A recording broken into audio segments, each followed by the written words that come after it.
So, etong nakaraan ng nanay ko, talagang nag-dehydrate siya sa 85 years old. So, wala na po talaga siyang ibang mapuntahan kung tinawagan. O, sabi niya, ano bang mga iniinom mong herbal? Eh, sabi ko naman kay Gabe, anak ko, bilhan natin ng himuin si mama, ni lola ko. Sabi niya, sige ma, kasi parang ang tawag ng mga kapatid, ng mga tsuhin ko ay mawawala na.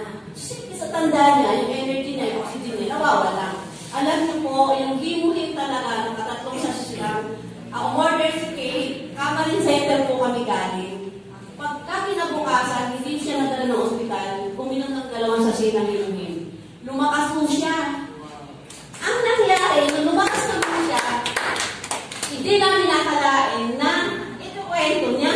Sabi niya, meron akong inom na parang siya malabo. Pero hindi na alam yung pangalan himuhin kasi nga kurya-kurya yung mga paksa nakalagay. Napakahusay mo ng himuhin kasi po yung tuhod niya, hindi na siya makalakad. Nung lumakas naman siya, etong Pasko kung saan sana umiikot. Ay, nakapasko na.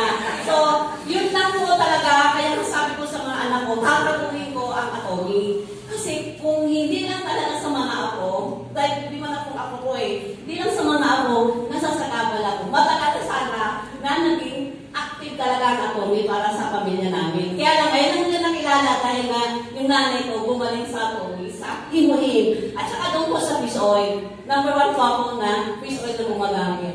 So, fish oil ako ng siguro 2 buwan pa lang. Ang dami nagtataka sa akin. Akala nila inlove ako.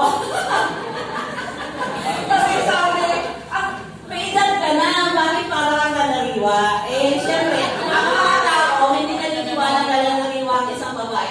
Lalo na po wala ng ovary. Kasi nga, dry na talaga. So, dahil po sa fish oil ng omega ng atomi, gumandaw ang pakiramdam ko at saka yung parang